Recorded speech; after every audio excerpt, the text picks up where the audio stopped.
But now, as of yesterday, they fully fueled the rocket with both stages, the first stage and the second stage, all fully stacked on the pad. Like basically, I mean, the first sense we really got of like this is what it's going to look like right before. Kind of breathing coming to life for the first time. What does the pad look like? So there's a few interesting aspects of this. What's up with the chopsticks and all of that? Yeah, so the launch pad is unique. I've never seen anything like it in the prior history of space flight. But it's a really simple launch stand. They basically have like this, almost looks like a stool, like a milking a cow stool thing, with a big giant. Now I know you're from Wild. Yes, we all know what that stool. Oh yeah, like. we're all sitting on that stool milking cow. Yeah. With a giant hole in the middle. That hole in the middle of that stool is where the rocket sits. It's on launch pads. And then next to it is, so that's the orbital launch mount, and then next to it is the OLM, some people say. Next to it is the orbital launch tower, the OLT. And that is not only integral to fueling up the upper stage. The upper stage has to have propellant lines run to it so that they can fill it with propellant and all that. But it also, they ended up making it so instead of having a big crane on site to stack the two on top of each other, they literally just use power as a crane. The crane has these giant arms, lovingly called chopsticks, or the whole system can be called Mechazilla.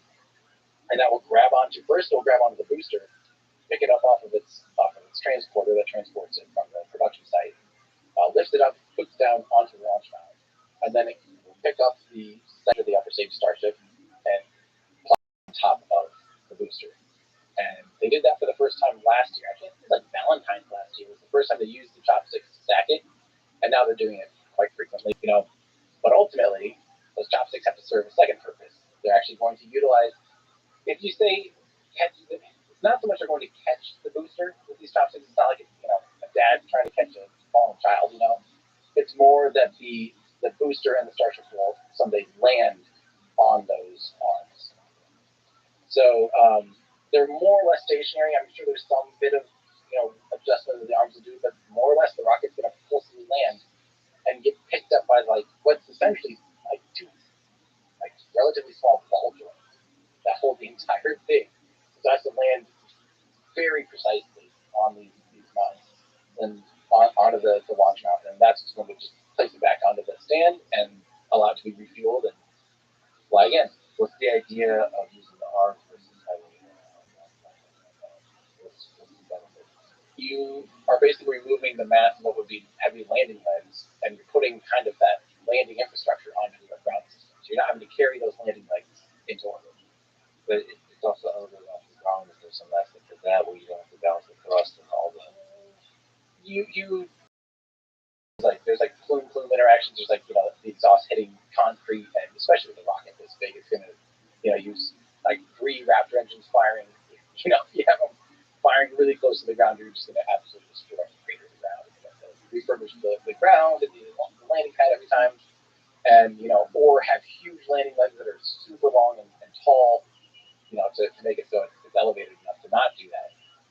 So yeah, you're avoiding that whole mess by catching it high enough off the ground that you don't have to evacuate it. And that's how many engines are involved in the landing part? Is that 3 Raptor engines? Well, we haven't actually, seen the exact landing sequence, so it might be something they might light up, 7 or something, or 9 or something, some number to accelerate quickly or decelerate quickly. That's the same thing. And then shut it down to 3 or something for a little bit longer. And Starship has enough engines and variability to actually, if it needed to hover, to maybe more precisely align itself with the pad, it would have that capability. And especially having multiple engines, if you only have a single engine running, you can't really roll. You can roll axis, you can do pitch and yaw because the engine is kind of like a rudder. It can move in 2 axes. So you can easily pitch and yaw the vehicle, which actually induces roll along its vertical axis. You either need like auxiliary engines to roll it, or you need a pair of engines that can be opposed and induce roll. So by having 2 or 3 running, they have all 3 axes of control that they need, kind of like a broomstick, bouncing broomstick on the hand. On the landing arms and stuff like that, then they can do that. speaking of pitching, the thing, so Starship flips and its belly flops. There's a maneuver on the way down to land. Can you describe that maneuver? Yeah, so this is definitely a first. I don't think anybody's tried landing like this before, but the idea is when you're falling through the atmosphere can actually do a lot of stuff. You're moving quickly, something is falling from space. There's a lot of energy involved. You have a really good video on this as well. And as it's falling, you know, you want to let the atmosphere do as much work as it can. And so, if you have a unsymmetric, it's not a ball that's falling, which is some kind of object with shape. Some, at one face of it is going to have more surface area than the other face. So, in the shape of like a cylinder, if you're falling, like a soda can, if you're falling top to bottom first, it's a certain amount of surface area. If you put that on the side, you actually have a lot more surface area. So with the same exact vehicle, you can actually have a lot more drag. You can actually slow it down a lot more using the exact same atmosphere, same vehicle. Just by turning it 90 degrees, you can slow it down substantially. You don't have to use anywhere else. Don't turn on its side and let it fall into the pool. Your belly flopping. You're maximizing the amount of surface area that's in the windscreen that's being slowed down. But obviously, in order to land, especially if you're spinning parts, you want the best part is no part. So if you're going to land with the engines, you might as well use engines. So you kick those on and you use those engines to actually turn it 90 degrees from belly flopping to feet first.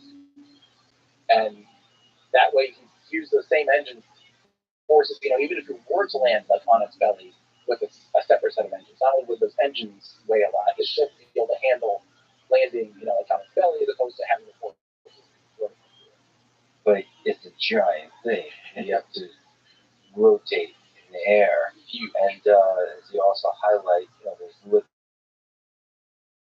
fuel sloshing around in the tank.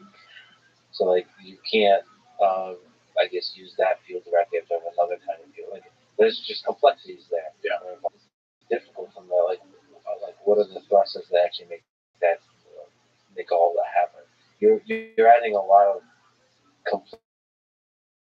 complexity, not a lot, but your complexity to the maneuver, the possibility where failure could happen, in order to sort of save, in order for the air to do some of the work.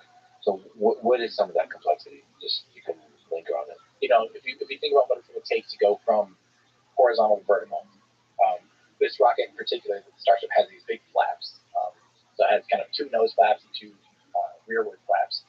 The rearward flaps are a lot bigger because the majority of the mass, the engines and stuff are in the back of the vehicle. So in order to kind of be stable, and they just fold themselves inwards, on their dihedral angle, at a dihedral angle, in order to increase or decrease the drag. So you can control it, all three axes of control while it's falling, on its belly. You can control it that way using this forward.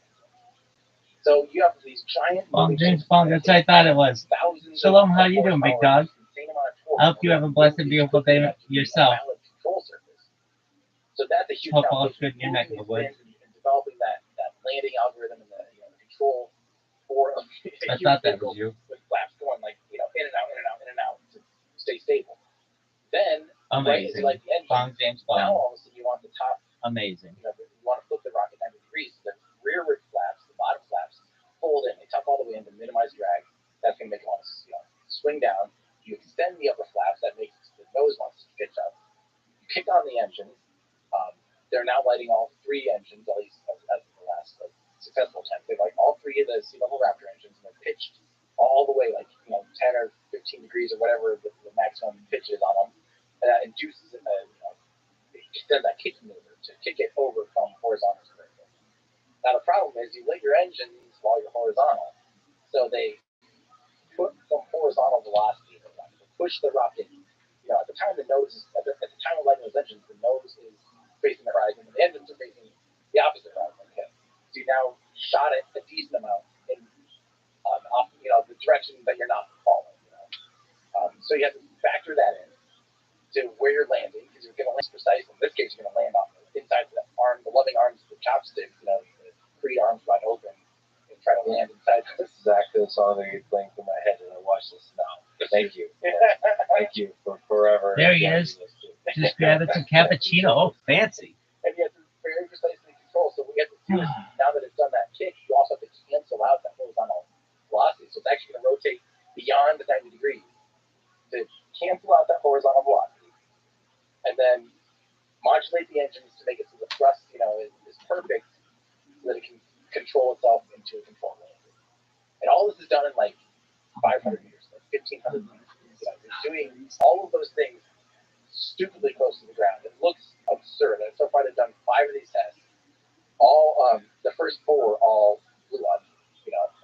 They're all coming in from about 10 kilometers or 32,000 feet.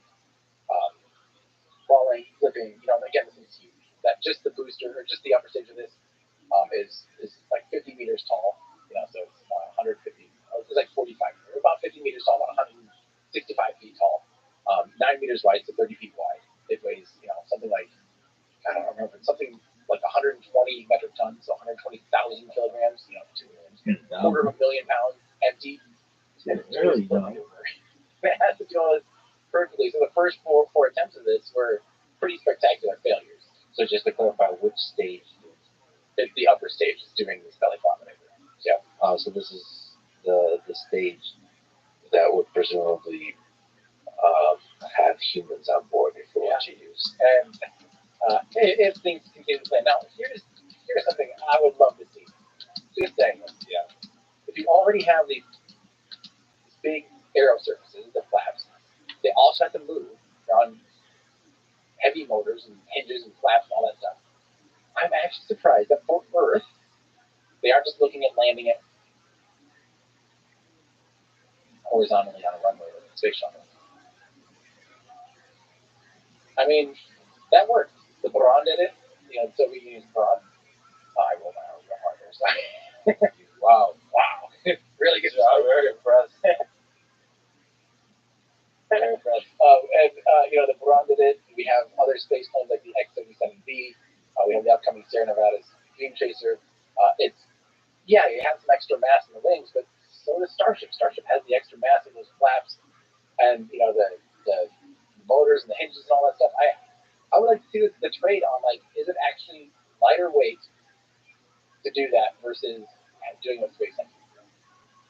So that's the funny thing. I think realistically, if Elon walks in the door tomorrow and says, "Guys, we did some simulations, and actually it's like we can get another 5,000 kilograms into space if we just land that horizontal. If we kind of give up on our ego and land horizontally, at least on Earth, then I think they could be doing that pretty quickly." That's the thing is, its ultimate thing is to land on Mars and other planets, and Mars doesn't have a runway, doesn't have a thick enough atmosphere to utilize aerodynamic flight like that. So you have to do full landing on Mars. You're going to land on an unprepared surface, so it has to be able to do this at some point. It sounds ridiculous, and it is, but the ultimate goal of it is to land on Mars. There's not much of an atmosphere to help you for the belly flop to be useful. There's only 1% of the atmosphere on Mars as there is on Earth, but you still want to utilize as much of that atmosphere as possible. So in the upper atmosphere, it's still going to be coming in more or less kind of perpendicular to the airspace. I guess it's probably more like 60 degrees, 70 degrees to the airspace, like where it's belly flopping. And it's going to especially do that on Mars. It's going to need to use up let the little bit of atmosphere there is. You're coming in at insane velocities, and so even that 1% thin atmosphere is still going to do a lot of work. Now on Mars, there's only 38% of Earth's gravity on Mars, so the belly flop maneuver is a lot. It could be a lot more conservative. You could do that at like 5,000 feet up, and it just wouldn't matter as much because there's not as much gravity and massive gravity drag. So you can kind of just more slowly, gently. You don't have to do this crazy, extravagant belly flop, flip maneuver. But it would still something at some point you would transition from more or less perpendicular to the airstream to horizontal to landing vertically. I like how we're having this old, boring conversation about the differences of landing on Earth versus on Mars. This is surreal that this is actually a real conversation. That this is something that we're discussing because it has to do both. Yeah. Well, in my opinion, Yes. I think we'll pretty quickly see an evolution of Starship that's like dedicated versions for certain tasks. And at the end of the day, again, if someone who runs a simulation says it's actually more efficient and it's better just to land horizontally on a runway, then that's what's going to happen. It doesn't matter, but they still will develop. If the ultimate goal is to land on Mars, then they'll have a dedicated Mars variant, which will likely look different than the Earth variant, and they'll still probably be launched on the same booster. You know what I mean? So there's. Oh, you mean like that particular vehicle will not be returning back to Earth? It will need to be modified. Because the ultimate is to have one Starship that goes to Mars, lands on Mars, and takes off of Mars, lands back on Earth, and is reused again. Yeah. Over and over and over. And there's a chance that you have just a cycler, just a, if you at the end of the day you're just really trying to see what is most feasible, what's the most efficient. You literally have a vehicle dedicated to Mars. Mars is easy to do a single stage orbit. It's a lot lower gravity, a lot thinner atmosphere. You can easily do a single stage orbit. You get into orbit, you park to a dedicated, transfer vehicle that goes between Earth and Mars. It only stays in space. You don't have heat shields, you don't have landing legs, you don't have all these things that you need. And ideally, it's nuclear powered, so it's super efficient. That gets you back to Earth. Once you're at Earth, you rendezvous again with another landing Starship. And that Starship might be a horizontal runway Starship, there's no, I don't see and I think ultimately it'll win out where we don't have a one size fits all. I think that's the flaw of the space shuttle, really, is that it was trying to do everything and ended up kind of doing nothing well. But that's, I think, what SpaceX has proven. I mean, SpaceX already has variants coming. There's already going to be a dedicated lunar lander for NASA or the Artemis program. There's already going to be a tanker variant. There's already going to be likely just a pure cargo version. There's likely going to be a human version. We'll likely see evolutions of this thing happen, relatively quickly. And once it's all working, it's only a matter of weeks before people riding on it will be complaining about the speed of the Wi-Fi. The old you're flying on a chair through the air. Yeah. It's incredible. You didn't even know this existed, and now you're complaining about it. Exactly. So you tweeted fun facts about Starship by doing the flip around 500 meters versus higher up of 2,000 meters.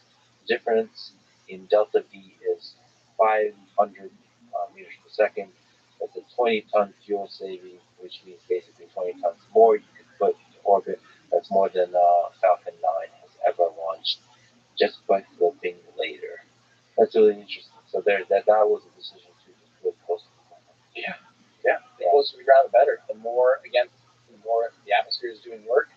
And we get into that video really dives into like gravity losses, gravity drag. The more time you're spent, every second that your rocket engine is running, Earth is stealing 9.8 meters per second of acceleration.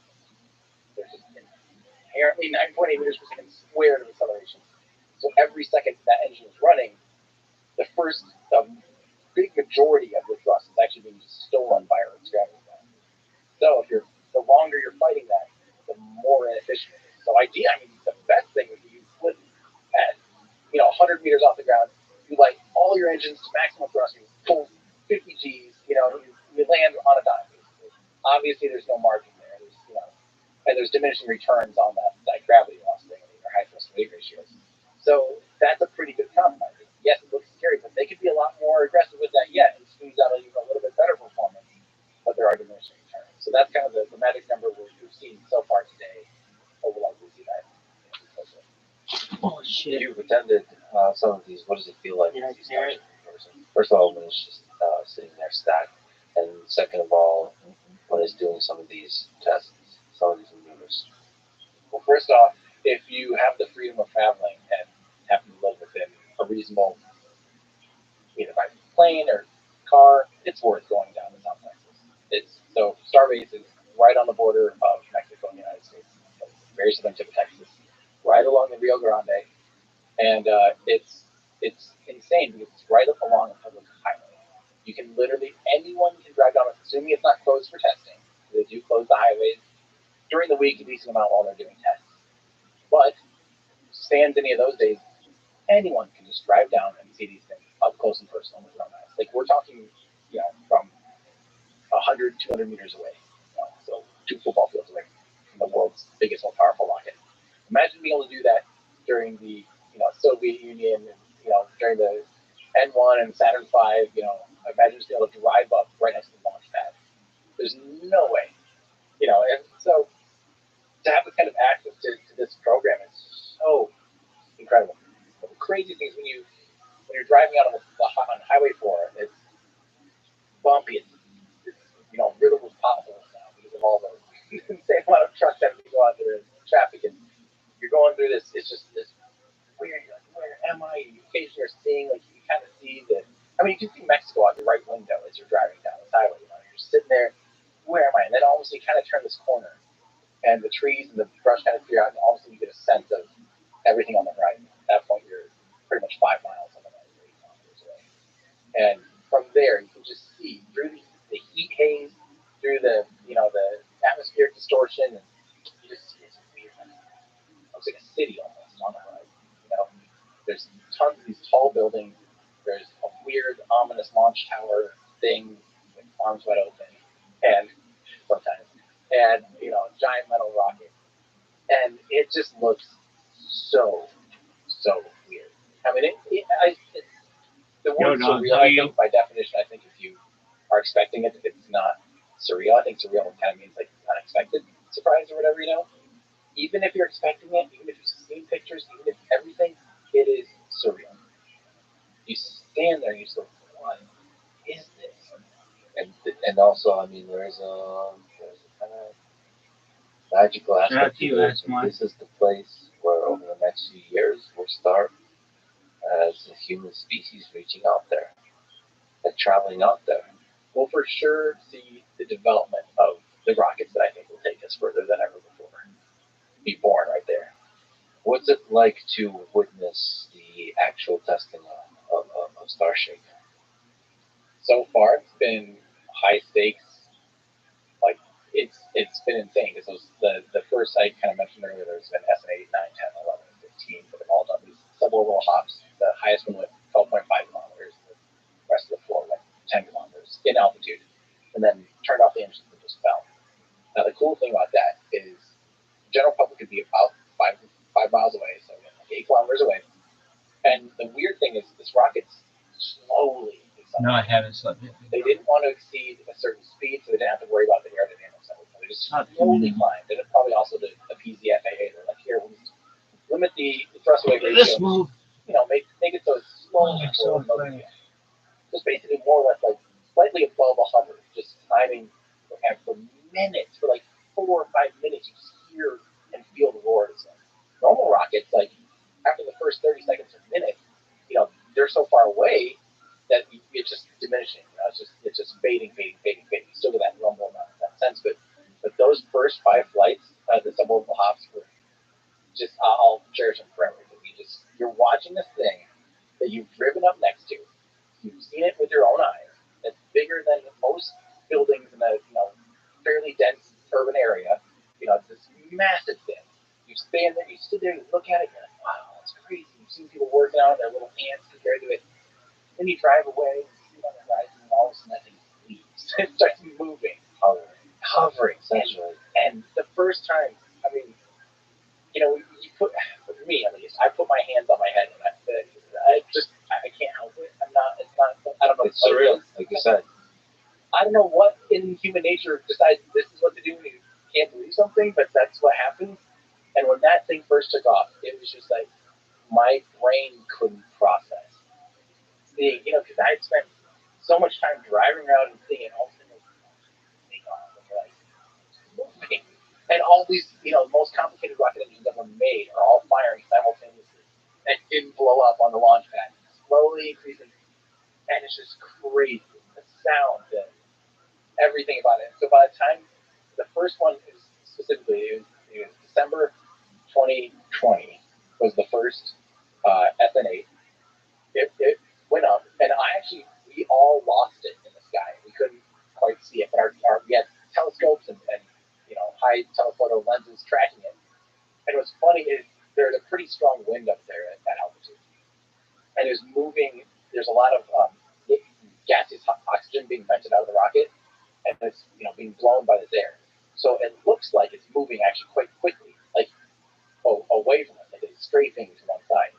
So I'm watching the monitor. I'm going, oh my God, they're moving it like over Brownsville. And we're all of us, everyone on this hotel balcony is looking out, down, like way out over, can't find it. Like we're thinking, like, oh my God, this is going to crash down in Brownsville. And finally, they shut the engines off. We're watching it fall, and we're tracking. We know it's falling. It's falling. It's falling. Super controlled. We're like, oh my God, this is perfect. And all of a sudden, I click, and I see it with my my eyes. I finally track it. It's straight out, like straight in front of us. It looks like it was a blimp, just barely moving. Like it's falling slowly thanks to all this drag.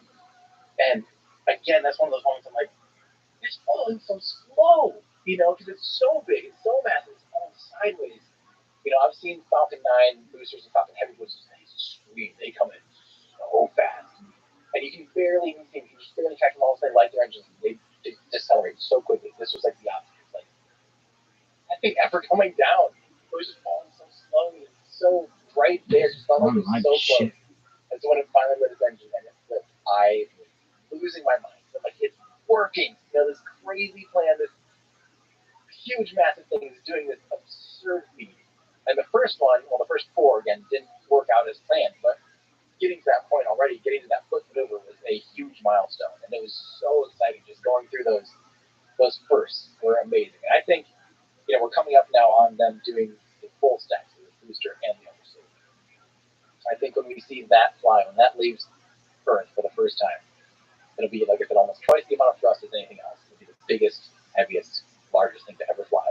It's going to shake everything. I can't wait. I have all 33 Raptor engines been activated once after they tested that. No, that's coming up. That's kind of the next milestone. I don't know, when this will come out, but that's like the next. Just a few days, very quickly here. If people listen to this, if they're listening to it early on, they'll likely be able to catch. I think at this point it seems like next week. So step one would be static fire. Yep. Holding onto the rocket and lighting up the engine. And so far they've lit at most. They went for like a more than 14 engines static fired. I don't recall if it was like 16 or something engines lit at once, and they ended up going down to 14 engines. That's the most engines they've ever lit. So the next step, and the final kind of step before they fly this thing, is they're actually going to light all 33 engines simultaneously. And although that sounds scary, let's not forget the Falcon Heavy that's now flown 5 times completely flawlessly has 27 engines running simultaneously. So they definitely have, SpaceX has experience with high number of engines running at the same time. But it is still it's going to be a lot of moving parts and a lot of potential and a lot of everything. What are the upcoming expected milestones? I think there's one in particular I'd like to talk to you more about, but leading up to that, of course, is like, what are some of the tests here on the way? So the static fire, the fully stacked with the 2 stages, will there be, and then all that leading to an orbital launch test. What are the things you know about? And what do you think, what do you think the timeline will be for the orbital test? Timeline, the reason we have this website, the expected milestones, is because I always tell people to ignore any time you ever hear for any of this stuff. Just pay attention to milestones, because when you're doing stuff for the first time, you have no idea. So just to understand the expected milestones here, the first column is the event, the second column is the date and status, TBD, complete. Green means what? Green means it's been completed. It shows the completion date there. And the completion date. Yep. And then the other is I have to show. Maybe more, maybe not. Full stack testing, the D-stack, and there's a 33 engine. So upside down. We're expecting them D-stacking. I got to take a shot. We did that actually. They're going to be D-stacking the second stage from the first stage, kind of gets a ship safe while they test, because they don't want to, 33 engines is pretty high risk if they do blow up the rocket. When they test it for the first time, it's not going to be fully used, I don't think at least. But there's a limit to how they do have to have it weighed down enough that the launch clamps can hold onto it. Because if you think about it, like normally the launch clamps are holding onto an entire rocket weighing 5 million kilograms. 5 million, it's weighing an insane amount. So those clamps don't actually have to hold 75 meganewtons of thrust. They really only have to hold on 25 meganewtons of thrust. You know what I mean? They're not designed to hold down all 75. They do have to have enough weight on the rocket. So even when they do the testing of the 33 engines, they'll have to have enough propellant in them that don't exceed the clamping and the holding force of the stand. Otherwise, it'll break free from the launch stand and that booster will go flying off uncontrolled. It's a difficult thing to figure out in the test how many simultaneous things you test. Right? So they're kind of mitigating risks, which is why they're destacking. They don't want to have all the ship could be on top of it to help weigh it down and simulate the launch environment better. At some point, that's a risk they're just going to take when they go. Kids, I wouldn't do this if it weren't scientific. Ship off in case something goes wrong. See this? Like where the panty liner of and the then woman once goes? you see if the 33-inch test goes well, We'll call that bitch a Michael James. Second stage gets stacked Why? back on it. Well, on a woman. You'll see him get Why? closer. So I could eat that All shit. the items and hope. Huh? The big one too is the Doesn't make FAA sense. launch license. Didn't need to make sense. That's a little publicly filed. We'll see that in the system. But Having anyway. a launch license. And It's just I like have no weird sense of that smell. type of thing. It's like an upside down Outside volcano. of, but that is a big Have I milestone. talked to you about it? I got chili recently. Imagine very runny chili. Yeah, I'm sure there's a lot of fascinating bureaucracy and politics and legal stuff and all that kind of beautiful, magical thing when you live in reality. Because it is a big rocket. Yeah. Well, and the biggest thing is not so much the FAA doesn't necessarily care about the success of the rocket. They really just care about the safety of public and public property. So it's a matter of being convinced and having the data to prove, okay, if this thing blows up, we have a control of how long it blows up. We have control of X, Y, and Z. Here's the potential damage. Here's the blast radius. This again is over twice as powerful and twice as much potential. Actually, it's a lot more potential for explosive energy. If it were to happen to, well, let me walk back a little bit. In order to have a real detonation, that's a perfect mixture ratio of your fuel oxidizer. If when a rocket blows up, typically it kind of unzips, and some of the fuel mixed into some of the oxidizer could have some explosive energy, but a lot of it's actually just a deflagration. It's just flames, and there would be explosive energy, but it's not like you're lighting all of it simultaneously as this giant bomb. It's just really not. So that's good, but at the same time, even in those circumstances, the amount of energy is still absurd enough to likely blow out windows, for miles and miles, including my studio. Well, if the cameras hold up, it'll be one heck of a show. Hopefully, of course, would not happen. So, how does that take us to an orbital launch? When do you think that would happen? In my opinion, this is a very fluid, and this will change literally by the hour. So, you really think that it's very difficult to really say, like, even for something that could very well happen this year, even just a few months away, you're making a prediction. By the way, are you like superstitious on this kind of stuff a little bit? Like you're worried about jinxing it and that kind of stuff. Because I would imagine you would be like waiting for all of these launches that keep getting delayed, where you start thinking that there's certain things you do will control the weather. I'm wearing these socks, just scrubbing in, yeah. You're lucky. You have to wear the same lucky socks, otherwise it's going to be bad weather. Yeah. So the reason that I say this and why it's so difficult is they did a first full stack test in July of 2021, and the expectation was we're a month or two away from a launch.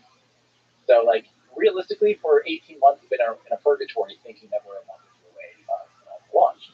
Now, I did say, for the record, when that thing stacked and when a lot of speculation was saying, a month or two, I was saying I don't expect it to fly in 2021. And I've been just saying, I saw the amount of work that still needs to be done. The ground systems, the tanks, the launch mount, all the stuff. They're like, there's still a lot of stuff. They got to validate it. They got to test everything, every component. And people were like, how dare you say that? Even Glenn Shotwell, the president of SpaceX, is saying Q3 of 2021. I'm like, okay, but I'm not going to be surprised if this slips into 2022.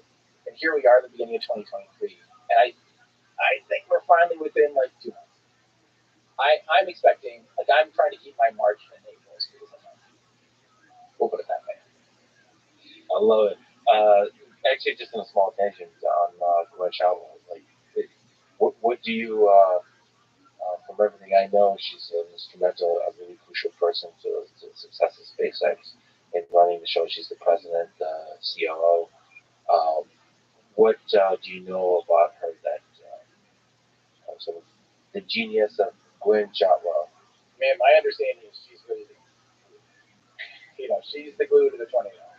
Like, tornado comes in, and then she comes around and just really executes on it. And helps.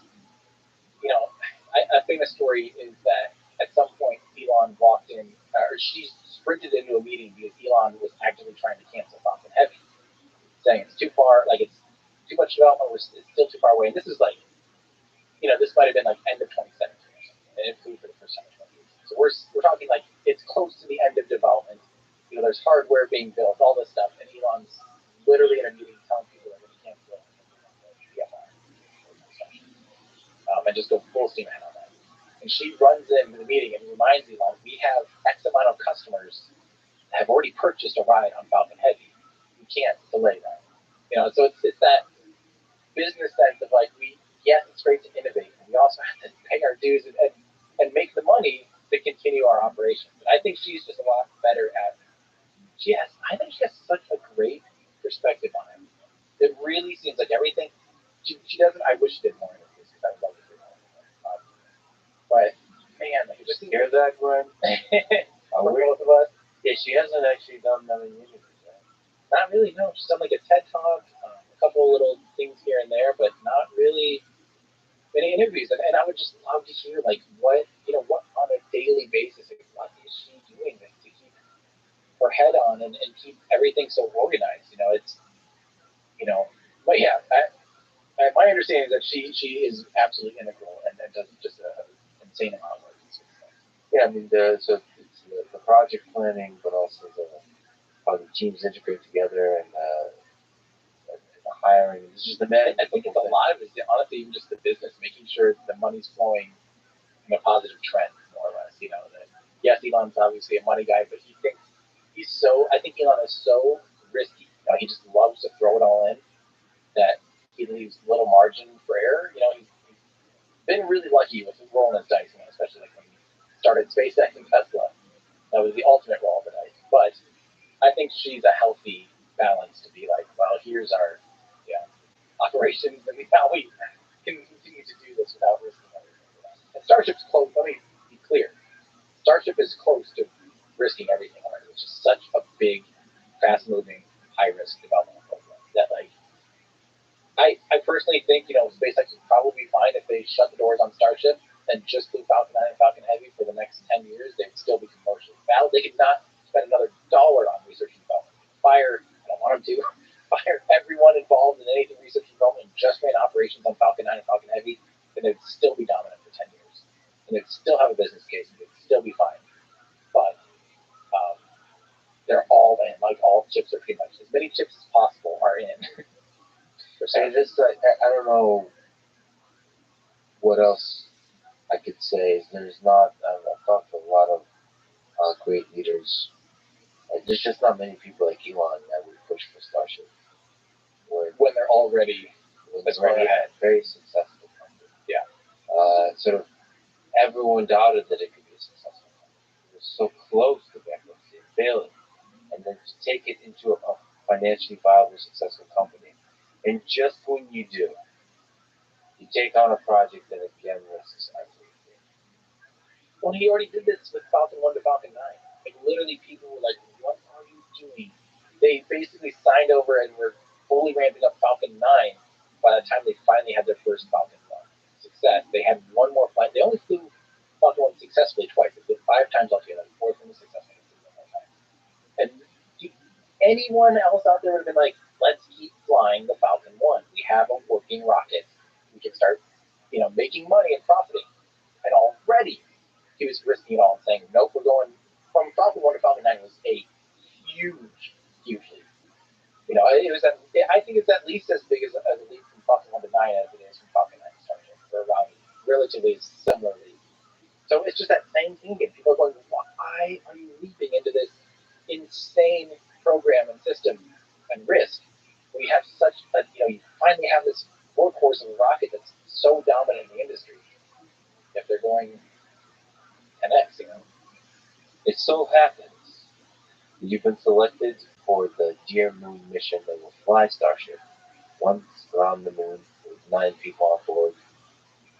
You are one of those people. So just pause to take that in.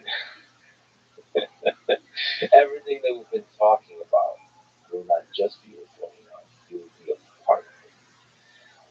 So tell me about the objective of this mission, and how does it feel to be a part of it? Well, Man, yeah, it's basically it's the Willy Wonka of space. Like a generous individual purchased a ride from SpaceX as early, at least as far as I know, the earliest I knew about it was February 27th, 2017. who's the individual? Yusaku Maezawa, but at the time, I'm telling a story. At the time, we didn't know. Okay, great. So February 27th, 2017, a press release comes out from SpaceX saying someone purchased a ride through us around the moon. We're going to fly someone around the moon, and at the time it was on a Crew Dragon capsule. Wow. And that was enough. That little moment right there, that press release. First time I'm like, I'm going to make a YouTube video about this. Stood up, turned on my camera, put on my, at the time, spacesuit, and I basically yelled at the camera for 3 minutes about someone's going around the moon, Fast forward to 2018. Yo, Doug. End of 2018 and at the end, they introduced their SpaceX press Hey, conference. do you know what Jungle Rod is? Press. I'm reporting on we're going to meet this person that's going around the moon and come to find out whom they're going to be riding on Starship. They changed from Falcon Heavy and Dragon. SpaceX is going to do that. They're going to upgrade them basically to Starship instead of being in like a small tin can. They're in this giant, luxurious, mega rocket around the moon. And it comes out to this individual named Yusaku Maezawa, who is a Japanese billionaire, purchased this ride. And instead of inviting, his friends and colleagues and whatever, whoever, his family members or whatever, he decided that the most impactful thing he could do with this opportunity is invite trench foot. More or less artists. In the original thing, it was like artists, journalists, a painter, an athlete, all of photographer, videographer, all walks of life. When they said athlete, they thought of you. I know that. This guy wrote Dragnet one. So, and at the time, I was like, this is crazy. I can't believe this is going to happen. And, this vision of we're going to invite people from all around the world. I'm going to invite people from all around the world, from different walks of life, different, trades. And I'm going to share this experience so that they can share it with people and really have an impact much bigger than, any one country or any one individual or any, set of military trained, astronauts could do. Offer up a new perspective. Beautiful. At the press conference, I cried. Like, I had a couple tears in my eyes. We should pause on that. So he goes by MZ. MZ, yep. How incredible is that? I think you often don't realize the importance of individuals in human history. Like they define, because this could be when we talked about the importance of Elon in particular. Most of the work is done by large groups of people, large intelligence band together. But like these individuals give the spark of the catalyst of that progress. And just this idea of getting not just civilians, which is already incredible, but civilians with a sort of an artistic flame that burns inside them. They're able to communicate. Whatever they do, are able to communicate something about that experience. And it's just a genius idea to spend quite probably a very large amount of money for that. I mean, and that will be part of history. Yeah. It's easy these days for people to be cynical, especially about like space flight and wealthy individuals. really, in my opinion, and maybe just the time I was just so couldn't believe this idea. I'm someone that has studied a lot about the Apollo program, people that have been to the moon. They're incredible individuals, They're so saturated with tasks, and they're military trained, and that they didn't really have the luxury of just being able to soak in the experience of going around or to the moon and seeing the moon up close with your own eyes. Like that, just psychologically, has to be insane. And so to have this opportunity to be able to observe our closest celestial neighbor with your own eyes, and your sole purpose is to soak it in and share it and communicate and create with the rest of our planet, like that to me is just beautiful. So that is the objective of the mission. That right there is the objective of the mission. And how does it feel to be selected as one of the 9? It's a gradient. It's slowly. It's doing a few things. Since I've known, it's become. I think the closer it gets, the more excited and the more nervous I get. It's more real it becomes. The more real it becomes. The announcement was a big. I think just got announced at the end of 2022 publicly. Who's involved, and so prior to that, like I had each step of the selection process, there's a pretty comprehensive selection process of interviews and stuff. Each step, I try not to get my hopes up. And frankly, like this, let me be clear, this is not something that I've always wanted to do. It's not like I'm out there. I didn't start doing YouTube videos because I wanted to even go to space. Like none of that. And I've said hilariously, I've probably said dozens or hundreds of times on air, like, yeah, I don't ever want to go to space because it's not like it's not a driving force. It's not really anything I can really truly picture or let myself fantasize about. So each step of the selection process, I didn't really let myself dream about it too much, or it kind of chip away. Like, oh my God, this is actually real. It's actually more of an opportunity, and I get equally more nervous too. Like, frankly, I've seen spaceflight stuff go wrong. I think about this stuff a lot. So like, yeah, I get more nervous, but I also get more excited about that opportunity. It's an opportunity that how can you pass? And I still have to actually stop, pause, think, and actually realize the reality that I am going to the moon. I'm going to see the moon up close, flying around the moon. I'm sorry, some people get mad when I say going to the moon. I'm not landing on it. But flying around the moon, seeing the far side of the moon with my own eyes, and seeing the Earth rise behind me. I can't tell you what it's going to be like and feel like. So epic. But it's insane to me that like we're having this conversation, and that is my reality, and that someone is generous enough to consider the option of sharing this with frankly strangers, and the process that they had for selecting, like how much thought and time went into the selection process is incredible. They did a public call at the beginning of 2021, and so the teams involved in whittling it down from 1 million applicants. There's 1 million applicants. They got it down to 8 crew members and 2 backups. Yeah. Amazing people. I would have, I don't know how they wound up where they did, but it's incredible. I feel a very deep connection to everyone that's already involved. What can you say about the crew? You've gotten a chance to meet them and talk to them, and Cybersecurity, and who else is there? So you're obviously the star athlete. Who else, in terms of the artists that are there? So, oh man, we might just want to pull up, just so I don't totally butcher and forget anybody, but because so far I haven't actually had the chance to meet everyone in person. So far, a lot of this was done during the pandemic, but we've met through a couple different things. We've had a couple different times to get together, but so far I've not met Steve Aoki yet, or Top. We've been on calls and stuff. I also have not yet met Deb Josh, who is an actor.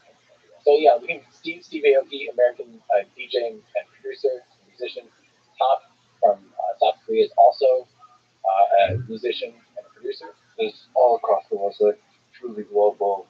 All different kinds of walks of life. Yeah, all artists in different forms. And Steve is Japanese. His parents are Japanese who live foreigners in the United States. Yemi is a dancer and choreographer from the Czech Republic. Rhiannon is a fine art photographer from England and Ireland. I guess she lives in both, kind of a bit of a she's all over the place. Technically, she's Irish, I guess. Tim Dodd, yep, that's me from the United States. Then we have Kareem, who is from England and also is a photographer and documentarian. Does a lot of work with oceanography and volcanoes, so he does really incredible work. Brendan Hall, the documentarian and filmmaker. Dev Joshi, Brendan is also from the United States. Dev Joshi is an Indian actor. I believe he's also already been producing it since he's very young. I think he's only like 19 or 20. He's been acting since he was like 5 years old or something. He's a Bollywood star. He is a star in India, which is really cool. Right. Caitlin Farrington from the United States is an Olympic gold medalist snowboarder. So she, believe it or not, is the athlete now. And then she's one of the backup members, so is Miyu from Japan, who's a dancer. I mean, it's such an interesting group. I mean, is there something else you could say about MC, about yourself? Yeah, Sakurai Zawa. So he's also a musician. So he was actually in like kind of punk hardcore Japanese bands in the 90s and stuff, and early 2000s. He started a record company and distribution and sales. Ended up in fashion and owns one of the biggest fashion companies in Japan. And has become a fine art collector and just kind of expanded mostly. And he's been off to space. He's already not only been to space, he's been to the International Space Station. He's been on orbit and on the ISS. And so what's cool is there's talks of, and frankly, to be honest, I still don't know all of the details on this. We're not yet into training. I kind of always assumed prior that there'd be some professional astronaut. When they talked about it in 2018, there's talks of we'll have a professional astronaut on board. But realistically, now, MZ is a trained astronaut. He has trained a lot, for 6 months, plus to be able to fly on Soyuz. So as far as it's good to know for me that I have someone on the crew that has experience with spaceflight, has trained and has some knowledge on spaceflight as well. That is an important aspect for sure. So you made an excellent video about flying in the fighter jets. That I think you mentioned may be relevant to the training. Is there some high-level aspects of the training that you anticipate that you might be able to speak to? Yeah, so so far I think we can really lean on what has happened with the other, commercial crew missions and in private missions like the Inspiration 4 mission or Axiom, where SpaceX flew individuals. They trained for about 6 months. A lot of reading manuals and learning the spacecraft. Are you going to do a Rocky for montage? I hope it's get shredded. I hope it's just a lot of physical training. And they're like, we didn't tell him to do it. He just wanted to film himself shirtless in the snow. Doesn't make any sense. How is this Why relevant? are we always doing this? Can't get him to stop punching me. So yeah, hopefully, realistically, We'll have to make it over. There's a physical component to all of this, and that's fascinating. And it's also inspired the sort of civilians who do this. That's really interesting. Yeah, I mean, and to me, this represents this and the other commercial space, private space missions like this represent really a turning point, truly an inflection. And again, it's easy for people to be cynical that, why are people wasting all this money doing spaceflight stuff? It's like, well, I'm sure some people were saying that same thing about, airplanes and early aviation. But why are we? Can't believe those people are wasting governments, funding these stupid planes and stuff. How is this ever going to benefit me? And nowadays, imagine if all the planes just stopped. Freak out. Our economy would collapse. It would suck, And it might be a long time before we get to that reality with spaceflight. Well, no. If spaceflight halted today, space assets, all of our, on-orbit assets, our life would be worth nothing. I don't think people realize that. So we're already reliant on it. But now we're getting to the point where we're really turning that corner. Where Welcome. the average person alive today. How are you, everyone? Born, from now on, I think there's a Hope real you're doing well. by the time you pass, there's an opportunity to apply. So. Yeah, I mean, if I'm being honest, I still haven't lost the feeling, the magic of flying an airplane. I often catch myself thinking, how is this real? And the contrast of this incredible thing, incredibly safe, flying through the taking off and landing, while everyone else just looks bored, watching like I don't know some romantic comedy on their phone with Wi-Fi. Yeah. So Yeah. it's like the contrast to that is like, wow, we're incredible. We're incredible as a society. And it's like we develop some amazing technology that improves almost immeasurably